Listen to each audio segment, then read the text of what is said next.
Angry guy here, and women are failing out of school and blaming men for it.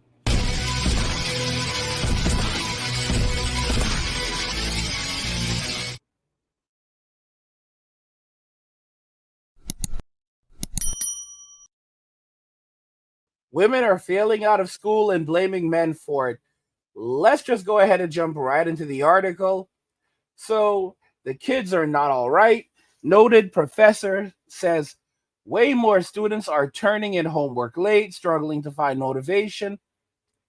Professor Sami Schalk said many students feel their coursework isn't as pressing or relevant to the immediate thing in their world.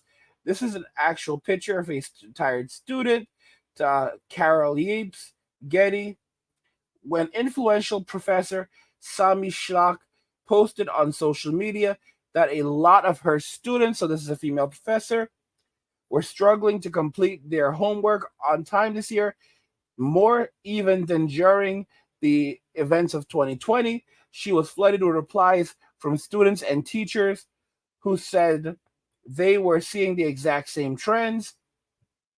This has been the worst semester in terms of students' ability to get work in on time. I've never seen anything like it, and I've been teaching at the university level for over a decade. Students are not doing well, y'all.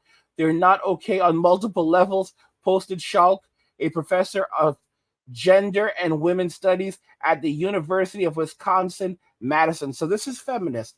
This is a feminist. And this is coming from someone who has 48 our no questions asked extension policy. Even that has not mitigated the amount of extremely late and missing assignments. I don't know what to do anymore. The viral tweet was viewed nearly 5.5 million times and shared thousands of times. Schalk told the messenger that between illnesses like long, family troubles, work conflicts, and for many students, a preoccupation with the events that are unfolding around the world, coursework does not feel pressing or relevant to the immediate things in their worlds for many students. I think that we're in a moment where a lot of people are dealing with a lot of things, and it's not about the students not working hard enough or being lazy or not caring. She said it's absolutely about that. What does something happening overseas have to do with these young people? They're so engaged in political issues and things that really don't concern them at the moment that they are using that as reasons to not do their homework, not focus on completing their education and becoming productive members of society. These people just don't want to work. This has literally nothing to do with them, but that they are making strategic choices about how to devote their time and energy. And classes might not be on the top of that list. Guys, what kind of insanity is this?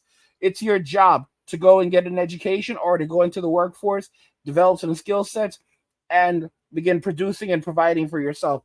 This is absolute nonsense. This is basically a drive for socialism. Her assessment was echoed by dozens of college students who responded to her post citing their own personal challenges with completing coursework. From a student, we are all going through it. Many people have long health issues without realizing. Many still get issues as a result of those issues. These people are speaking nonsense, guys. These people are crazy. They're basically trying to say that after they, came down with, something from the events of 2020, they're still dealing with issues from that.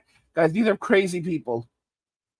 Economic instability and horrible world events, one user posted in response. Many say they are lacking motivation, dealing with sadness, or just struggling to care about school. There you go. They don't care about school. Shulk, who has been teaching for 10 years, said she has never seen things get as bad for students. About one third of her students have exercised her 48-hour no questions asked extension policy this semester, with about 10% needing more than a week to turn in assignments. Guys, this is just basic homework. Since the events of 2020, students have had Additional challenges making it harder to balance coursework, Schalk said. College enrollment and completion rates went down significantly at the start of the events of 2020, and even though those rates have begun to stabilize, they're still lower than they were before 2020. According to the Education Data Initiative, there is an erasure of the difficulty of the last couple of years in terms of education, Schalk said. I don't want students to come into class when they're still testing for certain things, of course, but some of them are doing that in other classes because of their attendance policies. Some are battling these issues, others are dealing with family members being ill, and there isn't a uniform system to deal with all the different scenarios brought forth by the events of 2020. This is absolute nonsense, guys. These young people, they don't want to go to school, they don't want to get their education, they want to mess around, and now they're finding out the world is hard, life is hard. You have to kind of basically buckle down, you have to study, you have to be willing to actually have some level of resilience. Yes, it's hard, but life is hard, and it's not about how many hits you can take in life. It's about how many it's basically about how many times you can get back up after you've been hit. And it's unfortunate. These young people, they're going down and they're staying down and they're curling up in these little balls, and they don't want to do better for themselves. They don't want to do better for their futures. They lack resilience. They lack common sense. They lack reason, logic. And this is something that, unfortunately, you have to say that the system has failed them. Their parents have failed them. Their teachers have failed them. The administrators have failed them. Society as a whole has failed them because it's coddled them. And one of the biggest mistakes that we've made as a society was handing them the iPads and basically, just doing our own thing. I will admit to that. It's an unfortunate thing.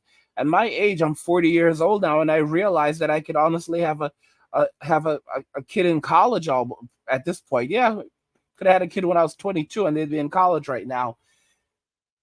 It's a ridiculous world that we live in. It's a sad world that we live in. But and of course, the majority of people in college are young women, and they're struggling. They're not able to keep up with the work. They're not, they're focused on issues that are happening in other countries that don't directly affect them.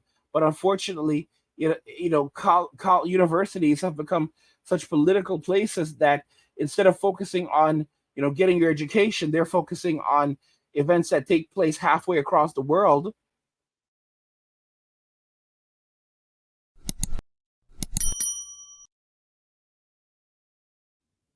My feelings on all of this is that ultimately it's not going to turn out well for any of us in society, because these young people also lack basic skill sets. They struggle with reading, they struggle with writing, they struggle with math. They're graduating from high school without having to take standardized tests to prove that they have the skill sets necessary to function in the real world. They just get a high school diploma now. They're being passed from one grade to the next, even though they're failing. And I said this in a poll that Gen Z beat the school system. They beat high school. They beat school, and people pointed out, yeah, they did, but it's not because of anything that they did specifically. It's because the system basically failed to hold them accountable, and it allowed them to phase through life without actually having to put in the hard work necessary. And this is the reason why we are now in this situation. And I'm telling you, it's really upsetting. It's really frustrating. I find it to be a miserable outcome.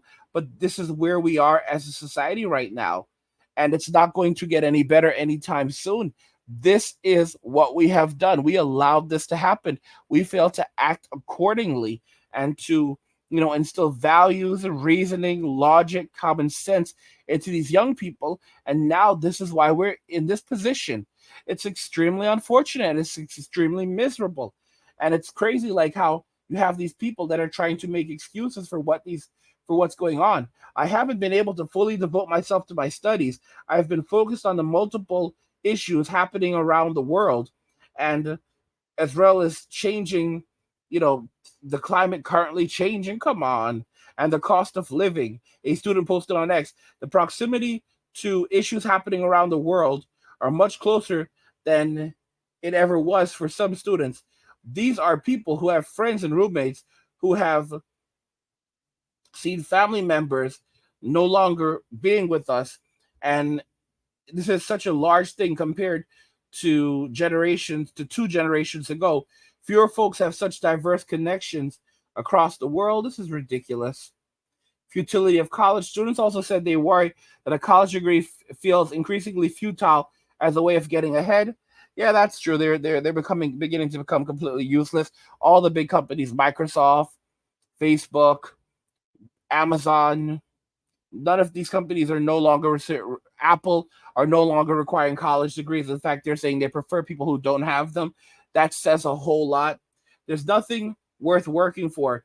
We're unmotivated because things that used to motivate people, house, family, kids, retirement, vacation, fun, are unattainable after college. College used to ensure jobs. Now we'd be lucky to get a job in an office, a student posted. I mean, there's always Target, man. There's always Target. I've said this already that we're heading towards what I call the creator economy. Everyone's living in the gig economy right now, where even if you have a full time job, you have a gig on the side, or there are people that are working gigs as full time jobs. A lot of these Gen Z idiots are doing like DoorDash and Uber Eats as full time jobs and pestering the world, demanding tips. But we're heading towards the creator economy now, because eventually there will be some saturation in that gig economy, and it will be, and it's just not sustainable. But we're heading towards a creator economy now, and a creator economy will essentially be like, it doesn't matter if you have a college degree, it doesn't matter what you do, you're going to have to be able to create additional value. For example, it won't be, if you want to be a weatherman, it's not good enough to just be a weatherman. You better know how to dance. Like, there's literally a dancing weatherman. The guy's amazing, Nick. He's on YouTube. He's like 40 years old. I think we're both born in 1983. And he's known as the dancing weatherman. And this guy is always cutting it up. And I'm just saying, like, for example, you look at YouTube, you have psychologists, psychiatrists, you have people, tax experts, and they're basically creating additional value. And then they're marketing their skills and then finding clients that way. And they do that by making videos. It's crazy. And this is what everyone has to do. Everyone now has to be able to create additional value, create value and create their own opportunities, which is something that the Gen Zers are not going to be able to do. And they don't have practical skills. They have zero practical skills. So they're in a terrible place. I mean, to be very honest, at this point, a lot of companies are looking towards baby boomers and trying to either bring them back to the workforce or prevent them from leaving, period. And if they say they want more money, they're going to have to pay them more money, or else, they're just, their argument is going to basically be, you either pay us this extra $50,000-$60,000 we're asking for, or we'll walk out and you can go hire one of those Gen Z idiots that's going to cost you millions of dollars in the long term. Go ahead, hire one of those idiots, see where it gets you. All right. And then when you call and you ask for me, then it's going to be $100,000 because I'm going to be chilling. And that's exactly what's happening right now. Someone actually pointed this out in my comments. Imagine hiring one of these people as an air traffic controller. Like, they're gonna cost lives. They are going to cost lives. It sounds funny. It really isn't. Like, these people are not prepared for the real world. And I've already said this, that when these people cost lives, what's going to happen is they're going to say, who put them in charge? Who put this Gen Z idiot in charge? Because you're the one we're going to hold accountable. You knew better. You knew this was an idiot, and you still chose to put them in charge. All right? You're going to prison, and you're going to prison for a long time. And you should be ashamed of yourself. And you're going to have these people crying, managers and hiring people, crying their eyes out because they put these idiots in charge, and now these idiots have done things. Like, imagine someone working as an air traffic controller, and they just pick up, leave, just like walk out of the tower, just walk out. And as a result, you have multiple planes that just don't make it to their destination. And we have some final destination stuff happening. And unfortunately, a couple hundred people get deleted. Sometimes maybe in a single day or a couple days apart. These things just tend to happen all at once. And then it's like a nation in mourning. And of course, the Gen Z idiot is nowhere to be found. They're at home, like, playing video games and watching TV and on their phone and out eating and all this other nonsense. And they're gonna take these. They're gonna take the millennial managers. They're gonna take they're gonna take the Gen Xers. They're gonna take the boom. They're gonna drag these people off to prison, first jail, then prison, because they're gonna say that you put them in charge. You knew they were idiots. You knew they could barely read or write. I mean, look at this. How did they even get hired in the first place? All right, you were desperate. You were desperate. There's no excuse for what you've did. Yes, obviously, we understand there's a shortage, but there was no excuse to put these people in this position. All right, you didn't want to do the job. Yeah, you were trying to look for someone to shift the responsibilities off to, and you hired these idiots thinking that you're going to be able to have them do even basic tasks, and this is what you get. All right, you're going to jail, and you're going to prison. You're going to spend your golden years in prison. You're not coming out. You won't be coming out, not alive at least. What do you guys think regarding this? Women are failing out of school and blaming men for it. I want to hear your thoughts in the comments. Let's talk about them there. Like the video if you like it. Don't forget to subscribe. And if you like the video, share the video. And just remember that all roads lead to MWA, men walking away. And cheers.